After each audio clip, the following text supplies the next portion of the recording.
बाद आते आते हम लुधियाना तक हम पहुंचे हैं। जितनी भी गाड़ियां वहां पर थी उनमें एक भी टैक्सी नंबर आपको नहीं दिखेगा। ये सारी की सारी गाड़ियां जो आई थी वो लोग अपने मन से आए थे, अपने दिल से आए थे, और जितनी भीड़ आई है ना ये कोई खरीदी हुई भीड़ नहीं है। और इस प्रकार से जो जन समर्थन होता है ये बिके हुए लोगों को नहीं मिलता। और ये बात मैं उनको बताना चाहता हूं जिनको पता है, वो बिक चुके हैं और बिक कर यहां से जा चुके हैं।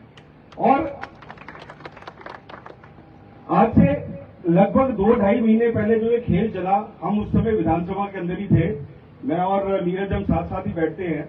और ये ड्रामा जब चल रहा था तो उस ड्रामे में जब वोट इन्होंने अभिषेक मनु सिंघवी जी के खिलाफ डाले और ये 6 के 6 हमारे जो विधायक थे, इन्होंने जो भारतीय जनता पार्टी के कैंडिडेट को जब वोट डाला तो इन्होंने बोला कि जी हमारा कैंडिडेट जो था कांग्रेस का ये बाहरी था और हमारा दिल नहीं माना कि हम बाहर वाले को वोट डालें, इसलिए हमने हर्ष महाजन जी को वोट डाल दिया। सबसे पहला प्रश्न ये आता है कि जिस दिन अभिषेक मनु सिंघवी जी का कैंडिडेचर अनाउंस हुआ इन 6 के 6 लोगों में, और उनमें से आपका जब पूर्व विधायक आपके पास वोट मांगने आएगा उसको बोलना कि भाई तूने उस टाइम क्यों नहीं बोला पार्टी को, उस टाइम तूने क्यों नहीं बोला मीडिया को, उस टाइम तूने क्यों नहीं बोला हाईकमांड को कि ये जो हमारा कैंडिडेट है ये बाहर से है और ये हमको मंजूर नहीं। उसके बाद क्या हुआ, एक अनुमोदन होता है, अनुमोदन में सबको साइन करने होते हैं। उस अनुमोदन के ऊपर हम सबने साइन किया और इन 6 के 6 ने साइन किया कि हमारा कैंडिडेट अभिषेक मनु सिंघवी है। उस समय आपने क्यों नहीं साइन करने से मना किया? हर एक व्यक्ति ने साइन करके बोला कि अभिषेक मनु सिंघवी को हम समर्थन दे रहे हैं। इसके बाद वोट पड़ना था अगले दिन वोट पड़ने से एक रात पहले अभिषेक मनु सिंघवी जी ने डिनर रखा। उस डिनर में ये 6 के 6 भी आए। जो उन्होंने मांगा वो उन्होंने खाया, जो उन्होंने मांगा वो उन्होंने दिया, और उसके बाद सवेरे उठे और उठ के बोले कि भाई ये भारी था इसलिए हमने वोट किसी और को दे दिया। ठीक है जी, मतलब हिमाचल प्रदेश की जनता एक बड़ी सूझबूझ वाली पढ़ी लिखी जनता है। सबको पता था कि वो बाहरी क्या है और बाहर से क्या आया, आपने क्या लिया और क्या लेके जो है आपने अपना जो ये सारा का सारा जो अपना तब्दील किया और अपने ईमान को बेचा, ये सबको पता है। लेकिन सिर्फ 2 या 3 चीजें अभी और बोलने वाली है। 1 मिनट आपका मैं और दूंगा। पहली बात तो ये है कि अब इलेक्शन आ गए हैं। आज हम यहाँ पर इसलिए इकट्ठे हुए हैं क्योंकि यहाँ पर हम कोई बिप्पू जी के लिए वोट मांगने नहीं आए। हम यहाँ बिप्पू जी को अग्रिम बधाई देने आए हैं कि आप एमएलए तो बन चुके हो, आप एमएलए बन चुके हो। अब देखना ये है कि गगरेट और कुटलैड में से ज्यादा लीड से कौन एमएलए बनता है।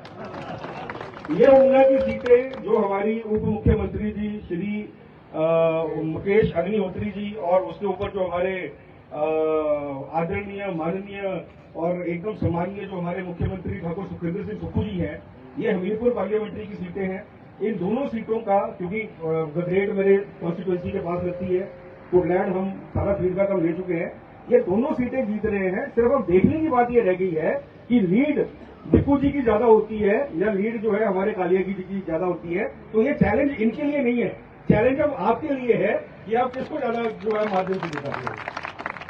इसी के साथ एक आखिरी बात यह है कि जब ये खरीद बेचने का वो हो रहा था, आखिरी छोटी सी चीज है क्योंकि ये भी चीज आपको सुनने को मिलेगी, तो मुख्यमंत्री जी के ऊपर आपके भूतपूर्व एमएलए ने केस कर दिया। केस किसका किया जी? मानहानि का। मेरा ये पूछना है कि मानहानि का मतलब क्या होता है? मानहानि का मतलब ये होता है कि मेरी इज्जत थी जो कि आप उसको मिटा रहे हो और उसका मुझको नुकसान हो रहा है। मेरा ये बोलना है कि अपनी इज्जत तो आपने खुद मिट्टी में मिला दी ये हरकत करके, तो मान तो बचा ही नहीं, तो हानि किस चीज की होनी है? सोचने वाली बात है कि नहीं है जी? ठीक है, कहीं ऐसा ना हो कि कोर्ट में जाए और जज इनके ऊपर वो जो है वो चलान कर दे कि आप पैसा जमा कराओ, कि आपने कुटलैड की जो मानहानि की है उसकी भरपाई आपको करनी पड़ेगी। मानहानि की है, मानहानि कुटलैड की है, कुटलैड की मानहानि की है, कुटलैड की जनता की मानहानि की है और हमारी जो कांग्रेस पार्टी है उसकी मानहानि की है।